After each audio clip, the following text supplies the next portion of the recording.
मुख्यमंत्री भूपेश बघेल 1.25 लाख युवा मन ला बेरोजगारी भत्ता के चौथा किस्त उकर मन के खाता में जमा करें।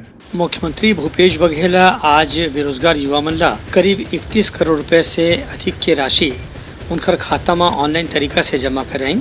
यह 4 महीना के बेरोजगारी भत्ता के रूप में दे जाने वाला रकम है। ये मौका पर निवास कार्यालय से आयोजित कार्यक्रम में मुख्यमंत्री हकीन की राज्य सरकार बेरोजगारी भत्ता योजना के चौथा किस्त के रूप में आज करीबन 1.25 लाख हितग्राही मन ला 31 करोड़ 71 लाख रुपए उनकर खाता में जमा करा है। अब तक के 112 करोड़ 43 लाख 30 हजार रुपया बेरोजगार मन ला दे जा चुके हैं। उन्हें अप्रैल महीना के 147 और मई महीना के 373 बकाया हितग्राही मन ला घलो आज उनकर खाता में राशि जारी करेगी।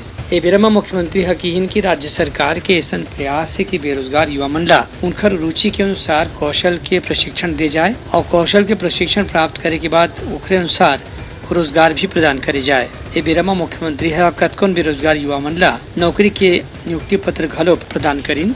मुख्यमंत्री के कहना रही है कि राज्य सरकार से चाहते कि प्रदेश में बेरोजगारी के प्रतिशत बहुत कम हो जाए। एक बार युवा मन ला भी आगू आके कौशल के प्रशिक्षण प्राप्त करना पड़ी। एक बार राज्य सरकार 36 ITI ला एक प्रोफेशनल एजेंसी के साथ में MOU करके युवा मन ला प्रशिक्षण दे के तैयारी करत है। कार्यक्रम में उप मुख्यमंत्री TS सिंहदेव घलो मौजूद रही। उनकर कहना रही कि राज्य सरकार युवा मन के जितना ध्यान रखा थे वैसे पहले कोनो सरकार ध्यान में नहीं रखे रही से यही पाए कि बेरोजगार मन के समस्या ध्यान में रखत बेरोजगारी भत्ता शुरू करेंगे है। कार्यक्रम में ऑनलाइन तरीका से युवा कल्याण मंत्री उमेश पटेल घलो शामिल हुई। ब्यूरो रिपोर्ट उत्तलंघा न्यूज।